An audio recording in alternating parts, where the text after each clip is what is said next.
ગીર બરડો અને આલેચનો જે વિસ્તાર છે એ વિસ્તારની અંદર વસતા જે માલધારીઓ છે એ માલધારીઓ હજુ સુધી તો એસટી સમુદાયની અંદર આવે છે, પરંતુ એમને એસટી માંથી દૂર કરવાની વાત થોડા દિવસ અગાઉ જ વિધાનસભાની અંદર આપણા નાણામંત્રી કનુભાઈ દેસાઈ દ્વારા કરવામાં આવી હતી। ત્યારે આ વિષયને લઈને આજે વિસ્તારના માલધારીઓ છે એમની અંદર વિરોધના સૂર ઉઠી રહ્યા છે અને રાજકારણીઓ પણ આ વિષયને લઈને આગળ આવી રહ્યા છે અને આ વિસ્તારના જે માલધારીઓ છે એમની વારે આવીને એમને એસટી માંથી દૂર ન કરવા માટે સરકારને રજૂઆતો કરી રહ્યા છે। શું છે સમગ્ર વિગત જાણીએ આ અહેવાલમાં। જય હિન્દ બીએસઆઈ ટીવી ન્યૂઝ પર આપની સાથે હું છું નિધિ ગઢવી।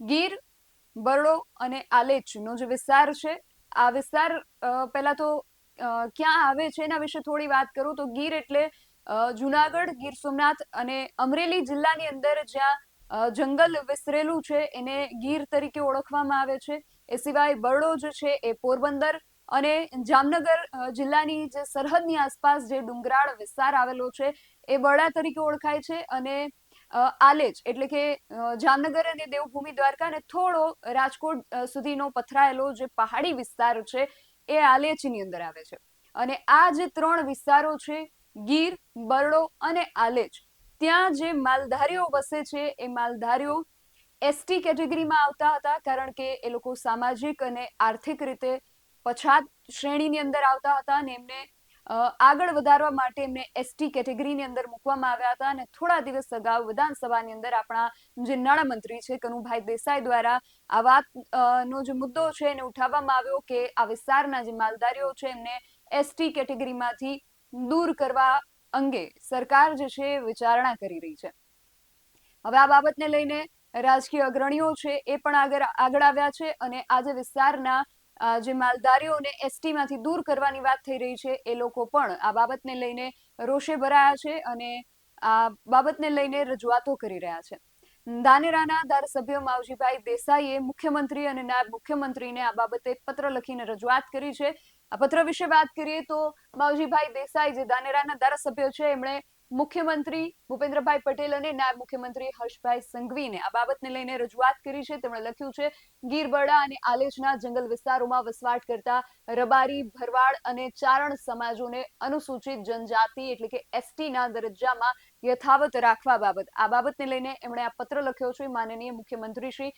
ગીર બરડા અને આલેચના જંગલોના નેસ વિસ્તારોમાં દાયકાઓથી વસવાટ કરતા રબારી, ભરવાડ અને ચારણ સમાજોનું જીવન આજે પણ સંપૂર્ણપણે પ્રકૃતિ અને પરંપરાગત પશુપાલન પર આધારિત રહ્યું છે। આ તમામ સમાજો વર્ષોથી અત્યંત કઠિન ભૌગોલિક પરિસ્થિતિઓમાં વસવાટ કરી રહ્યા છે અને ઋતુ પ્રમાણે પશુધનના નિર્વાહ માટે હિજરત કરતા રહી સંઘર્ષમય જીવન પસાર કરી રહ્યા છે। રબારી, ભરવાડ અને ચારણ સમાજોની સામાજિક અહીંયા આપણે આ વાત ઉલ્લેખનીય છે કે સામાજિક, આર્થિક અને શૈક્ષણિક પછાત અવસ્થાને ધ્યાને રાખીને જ વર્ષ 1956 થી ભારત સરકાર દ્વારા તેમને અનુસૂચિત જનજાતિનો દરજ્જો આપવામાં આવ્યો હતો। હાલમાં આ દરજ્જો દૂર કરવાની અથવા તેમાં ફેરફાર કરવાની હિલચાલને કારણે આ પછાત પશુપાલક સમાજોમાં ભારે ચિંતા અને અસંતોષનો માહોલ જોવા મળી રહ્યો છે। આ સમાજોનો વિકાસ હજુ પણ પ્રાથમિક તબક્કે હોવાનું અહીંયા માવજી દેસાઈ જે છે એ જણાવી રહ્યા છે। આ સમાજનો જે વિકાસ છે હજુ પણ પ્રાથમિક તબક્કે છે અને જો આ બંધારણીય રક્ષણ પાછું ખેંચવામાં આવશે તો તેમની સામાજિક સુરક્ષા અને મૂળભૂત વિકાસના માર્ગ પર ખૂબ ગંભીર નકારાત્મક અસરો પડશે અને સાથે સાથે સમગ્ર ગુજરાત રાજ્યના માલધારી સમુદાય જેની અંદર રબાર, ભરવાડ અને ચારણ સમાજ સમાવિષ્ટ છે આ સમાજો ઉપર પણ આ નિર્ણયની ગંભીર અસર પડશે। ભૂતકાળમાં નામદાર હાઈકોર્ટ દ્વારા પણ રાજ્ય સરકારના પ્રકારના સંવેદનશીલ મુદ્દાઓ અંગે ખૂબ જ સાવચેતીપૂર્વક અને માનવીય અભિગમ સાથે નિર્ણય લેવા માટે યોગ્ય માર્ગદર્શન આપવામાં આવ્યું છે। સાથોસાથ રાજ્ય સરકાર દ્વારા રચાયેલા વિવિધ જ્યુડિશિયલ કમિશનોએ પણ તેમના જે અહેવાલો છે એમાં આ તમામ સમાજોની વિશિષ્ટ પરંપરાઓ અને મુશ્કેલીઓનું વિગતવાર વર્ણન કરી તેમના મૂળભૂત હકોના રક્ષણ માટેની મજબૂત ભલામણો રજૂ કરી છે। આથી આપ સાહેબશ્રીને નમ્ર વિનંતી કરું છું કે નામદાર હાઈકોર્ટના નિર્દેશોને જ્યુડિશિયલ કમિશનોના હકારાત્મક અહેવાલોને ગ્રાહ્ય રાખી ગીર, બરડા અને આલેચના જંગલોના નેસ વિસ્તારોમાં દાયકાઓથી વસવાટ કરતા રબારી, ભરવાડ અને ચારણ સમાજોના બંધારણીય હકોનું રક્ષણ થાય અને તેમને મળેલ અનુસૂચિત જનજાતિનો દરજ્જો યથાવત રાખવામાં આવે તેવો ન્યાયસંગત અને સંવેદનશીલ નિર્ણય લેવા વિનંતી કરું છું. માવજી દેસાઈ જે ધાનેરાના ધારાસભ્ય છે, અપક્ષી ધારાસભ્ય છે, એમણે પત્ર લખીને મુખ્યમંત્રી અને નાયબ મુખ્યમંત્રી હર્ષ સંઘવીને આ બાબતે રજૂઆત કરી છે. ત્યારે આમ આદમી પાર્ટીના જે પ્રદેશ પ્રમુખ છે ઈશુદાન ગઢવી, તેમણે પણ આ બાબતને લઈને મુદ્દો ઉઠાવ્યો છે. ઈશુદાન ગઢવીએ આ વિશે શું કહ્યું એ પણ સાંભળીએ. ગીર બરડા આલેચના માલધારી સમાજ છે. અત્યારે નાણામંત્રી એવું આપ્યું કે આને એસટી માંથી હવે બાકાત કરવામાં આવશે.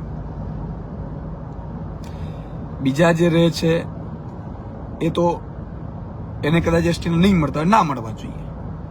આદિવાસી સમાજ છે એસટી નો. આલેચના જે માલધારીઓ છે એમને એસટી ના રિઝર્વ પેલા મળતા હતા, એમાંય આ લોકોએ આજે ના પાડી, કીધું કે અમે આને હટાવવા માંગીએ છીએ. ભુવા હતાઓને મારી વિનંતી કરવી છે, ભાજપ કરીને બહુ આપણે કૂદકે ચડ્યા હતા. મારે તમામ રબારી સમાજ, ભરવાડ સમાજ, ચારણ સમાજ, ગઢવી સમાજના આગેવાનોને કેવું છે જે ભાજપમાં છે, બોલો શું કરશો? ભાજપને કહેશો?